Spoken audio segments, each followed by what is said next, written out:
OK. Alors, voyons voir un peu le système digestif et voir ce qui est important ici. Alors, le système digestif, il y a trois grandes parties. Il y a la digestion qui commence par la bouche avec les dents. Ici, on commence la digestion de façon mécanique. On a ici, dans l'estomac et le duodénum, ici, la digestion qui est chimique. Et ici, il y a l'absorption des nutriments et l'eau par le corps. Donc, prenons un aspect à la fois. Donc ici, il y a notre tête, comme cela. Alors ici, comme ceci, un nez et comme cela. Très bien. Alors, dans la bouche, c'est là que nous mangeons et on peut manger des aliments qui sont solides et on va boire des aliments liquides. Maintenant, ce qui est intéressant, c'est que les dents ici font partie de la première partie de la digestion. Ici, c'est une question de mécanique. On a des gros morceaux, des morceaux de pommes, des morceaux de viande, des légumes, toutes sortes de choses que nous mangeons et on va prendre des grands morceaux et on va les mettre en plus petits morceaux. Alors, les dents ici permettent de pouvoir briser des aliments en petits morceaux et dans la bouche, il y a une deuxième façon, c'est qu'il y a aussi la salive.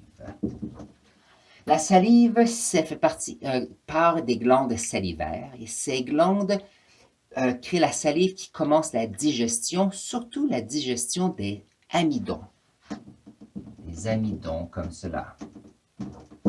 Donc, si vous prenez par exemple des petits biscuits carrés, comme des petits crackers, et que vous les mangez, et que vous mâchez pendant 1 ou 2 minutes, et que ça devient une petite pâte, et plus il y a de la salive, vous allez remarquer qu'il y a le goût de la farine, et après un certain temps, vous allez remarquer qu'il y a un petit goût sucré qui va commencer.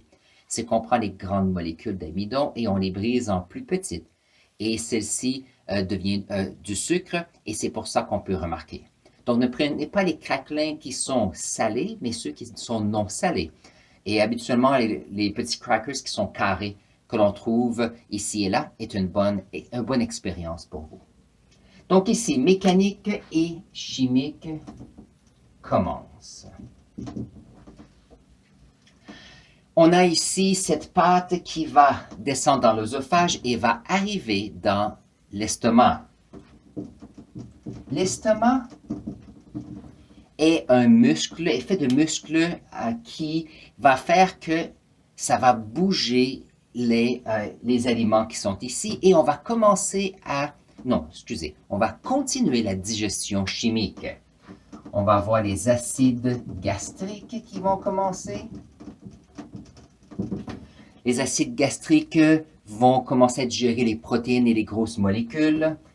Et qu'est-ce qui va arriver? C'est que notre estomac est un muscle. C'est pour ça que quelquefois, lorsqu'on est stressé ou quelque chose doit se faire rapidement, on a l'impression que notre ventre ici est comme une boule.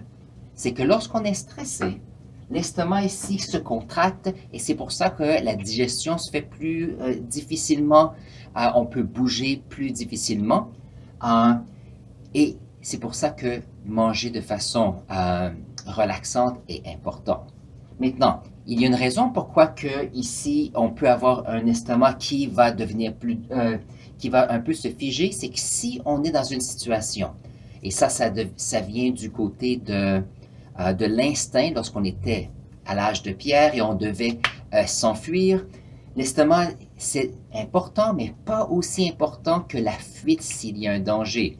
Donc, c'est pour ça que le corps peut ralentir ou arrêter la digestion pour envoyer le sang partout dans le corps pour faire ce qu'on doit faire. Et après ça, on peut revenir pour continuer la digestion. Ça prend une certaine quantité d'énergie. C'est toujours bien de manger durant la journée et éviter de manger après 6 ou 8 heures le soir. Ça permet à la digestion d'avoir bien commencé, d'avoir commencé la digestion chimique et déjà les nutriments vont aller dans les intestins. Donc, il faut s'assurer que l'on puisse gérer son temps d'alimentation. Maintenant, il y a ici le pancréas Et il y a aussi la vésicule, alors la vésicule biliaire. La vésicule biliaire. Ce sont deux organes qui permettent de pouvoir regarder combien de sucre entre dans le système pour remarquer la quantité d'insuline dans le corps, pour gérer le sucre. Il y a aussi la bile qui est créée, la bile pour la digestion des graisses. Alors, qu'est-ce qui arrive? C'est qu'ici, il y a la digestion de ces grandes molécules de protéines et éventuellement, on va passer ici, on va mettre les différents sucres pour pouvoir digérer. Et bien sûr, c'est important d'avoir une certaine quantité de liquide. Et ici, il y a ces liquides qui sont mélangés avec les nutriments. Il y a des personnes qui vont dire c'est important de boire avant de manger. Comme ça, les liquides vont rapidement dans les intestins. Parce que lorsque vous mangez et vous buvez beaucoup, qu'est-ce qui arrive? C'est que vous diluez ces enzymes, ces sucres, ces acides pour la digestion. Donc, il y a certaines philosophies sur la meilleure façon de manger. Ça, c'est un peu au-delà des sciences, mais c'est intéressant. Maintenant, les intestins sont là pour l'absorption des nutriments. Alors ici, dans les intestins grêles, alors ici, intestin grêle, c'est là qu'on fait l'absorption des nutriments, vitamines et minéraux et protéines. Dans l'intestin grêle, il y a beaucoup de villosité. C'est un bon mot, villosité. Et les villosités, qu'est-ce que c'est? C'est une structure. Donc, est-ce qu'on peut voir ici? Oui. Si on a notre intestin grêle,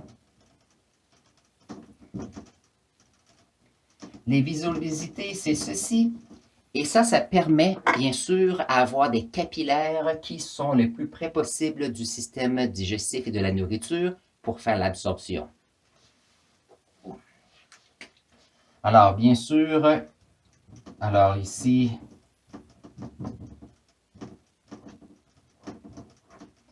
on va faire deux couleurs, ça va vous montrer.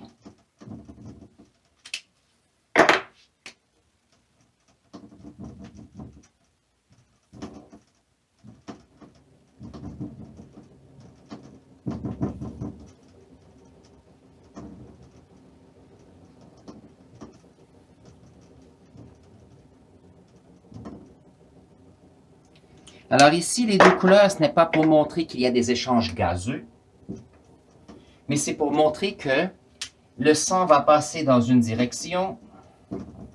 Alors, qu'est-ce qui va arriver? C'est qu'on a du sang qui est pauvre en nutriments, vitamines, minéraux, et va passer dans les villosités. Les capillaires, par osmose, vont absorber ces nutriments et vont aller dans le reste du corps.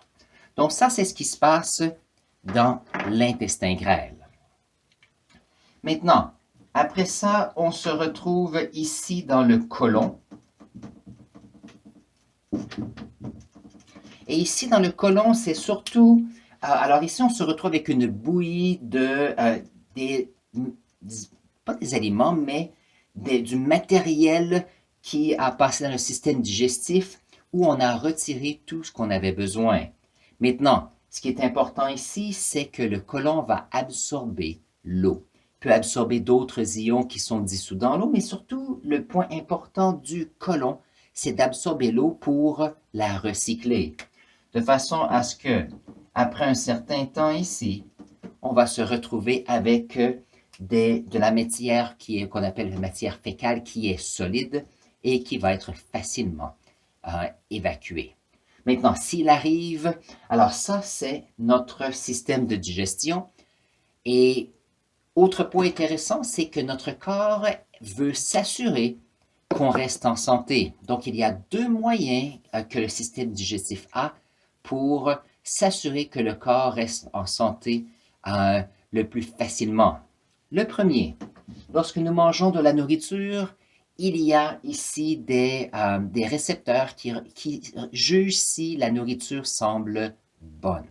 S'il semble que la nourriture, il y a quelque chose qui n'est pas très bien, il y a je ne sais pas, des virus, quelque chose que le corps n'aime pas, il y aura évacuation de la nourriture par la bouche.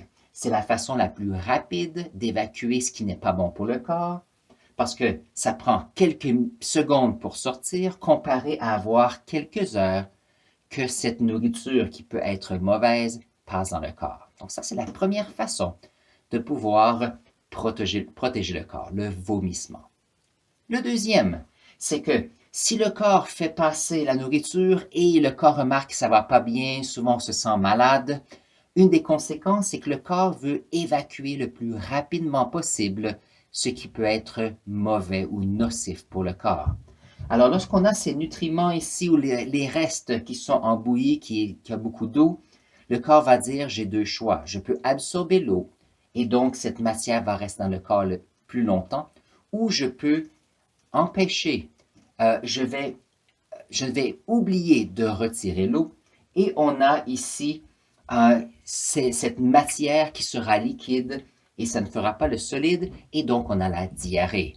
Lorsqu'on est malade, souvent on a la diarrhée, c'est une façon d'avoir le corps qui se protège. On veut éliminer le plus rapidement possible ce qui peut être mauvais ou nocif pour le corps. Et c'est pour ça que quelqu'un qui a la diarrhée, qui est malade, c'est important de boire de l'eau. Puisqu'il n'y a pas d'absorption d'eau dans le côlon, la personne peut se déshydrater avec tous les processus biologiques.